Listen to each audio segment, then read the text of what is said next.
സുനിത സുനിമോൾ എടീ ബിഗ് ജോസില് സുനിമോള് കപ്പടിച്ച്. ഞാൻ അറിഞ്ഞായിരുന്നു. ആണല്ലേ? ഉണ്ടല്ലോ ഈ പൈസ ഒക്കെ കൊടുത്തിട്ട് ചെയ്യിപ്പിച്ചതാ. ആണോ? ഈ സിനിമ കഥയൊന്നും പറഞ്ഞോണ്ടിരിക്കാതെ എന്താ കണക്ക് നോക്കിക്കേ.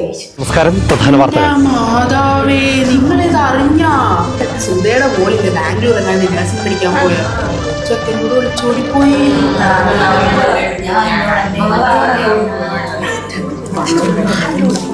മറ്റേ ചെറുക്കനില്ലേ കണ്ടവറേന്നെല്ലാം പൈസ മേടിച്ച് നാട്ടുകാരെ മൊത്തം പൈസ നീ കൂടുതൽ വർത്തമാനം ഒന്നും പറയണ്ട. കഴിഞ്ഞ മാസം തരാനുള്ള ചിട്ടി പൈസ നീ തന്നാടി. കഴിഞ്ഞ മാസം നിങ്ങൾ മുടക്കിയെന്ന് ഞങ്ങൾ എന്തെങ്കിലും പറഞ്ഞ ഞാൻ കൊടുക്കാനുള്ളതാണെങ്കിൽ ഞാൻ കൊടുക്കാം.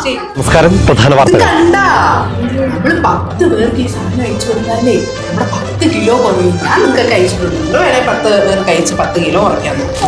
ആരേലും എന്തേലും പറയുമ്പോ അങ്ങ് വിശ്വസിച്ചോളൂ. 5 പേർക്ക് ഷെയർ ചെയ്യുമ്പോഴാണ് 5 കിലോ കുറയുന്നത്. ഇങ്ങനെ ഒരു മരമണ്ടി നീ ഇന്ന് തിന്നുകൊണ്ടിരിക്കാതെ എന്തോ നീ കാണിച്ചുകൊണ്ടിരിക്കും. സെക്രട്ടറിയുടെ സ്ഥാനത്ത് സെക്രട്ടറിയുടെ സ്ഥാനത്ത് തന്നെയാണ് നിൽക്കുന്നത്. ചേച്ചി കുറച്ച് ഓവറാണ്. കെട്ടിയോണ്ട് എടുത്തെടുത്താൽ മതി, ഞങ്ങൾ എടുത്തെടുത്താൽ.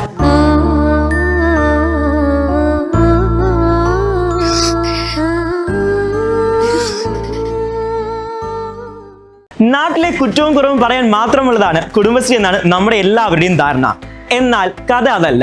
ഏഷ്യയിലെ തന്നെ ഏറ്റവും വലിയ വുമൺ അസോസിയേഷൻ ആണ് നമ്മുടെ കേരളത്തിലെ ഈ കൊച്ചു കുടുംബശ്രീ, അല്ല വലിയ കുടുംബശ്രീ. 1947 ഇന്ത്യക്ക് സ്വാതന്ത്ര്യം കിട്ടിയ ശേഷം റൂറൽ ഏരിയാസിൽ ഡെവലപ്മെന്റ് കൊണ്ടുവരിക എന്നതാണ് ഗവൺമെന്റ് ഫേസ് ചെയ്ത ഏറ്റവും വലിയ ചലഞ്ച്. ഈ ഒരു പ്രോബ്ലത്തിന് ഒരു സൊല്യൂഷൻ ആയിട്ട് തന്നെ വന്നതാണ് നമ്മുടെ സെൽഫ് ഹെൽപ്പ് ഗ്രൂപ്പ്സ് അഥവാ സ്വയം സഹായ സംഘങ്ങൾ. നമ്മുടെ കേരളത്തിനെ സംബന്ധിച്ചോളം ഏറ്റവും വലിയ എക്സാമ്പിൾ ആണ് ഈ സെൽഫ് ഹെൽപ്പ് ഗ്രൂപ്പ്സിന്റേത് കുടുംബശ്രീ. ഡെയിലി വേജസ് വർക്കേഴ്സ് ധാരാളമുള്ള നമ്മുടെ റൂറൽ ഏരിയാസിൽ ഒരു സേവിംഗ് ഹാബിറ്റ് ക്രിയേറ്റ് ചെയ്യുവാനായി ഈ സെൽഫ് ഹെൽപ്പ് ഗ്രൂപ്പ്സ് സഹായിച്ചു. തങ്ങളുടെ നിക്ഷേപ തുകയിൽ നിന്ന് തന്നെ അവർക്ക് ആവശ്യമുള്ള സമയങ്ങളിൽ ഒരു ലോൺ പ്രൊവൈഡ് ചെയ്യുവാനും ഈ സംഘങ്ങൾ അവർക്ക് ഏറെ പ്രയോജനമാണ്. രാജ്യത്തെ ഒട്ടുമിക്ക ബാങ്കുകളും ഇതുപോലെയുള്ള സംഘങ്ങൾക്ക് ലോണുകൾ നൽകുവാനായി ഇന്ന് തയ്യാറാണ്. സാധാരണക്കാർക്ക് സംരംഭങ്ങൾ തുടങ്ങുവാനും ആവശ്യ സമയങ്ങളിൽ അവർക്ക് ക്രെഡിറ്റ് ഫെസിലിറ്റീസ് പ്രൊവൈഡ് ചെയ്യുവാനും ഈ സെൽഫ് ഹെൽപ്പ് ഗ്രൂപ്പ്സ് കൊണ്ടുവരുന്ന മാറ്റങ്ങൾ വലുത് തന്നെയാണ്.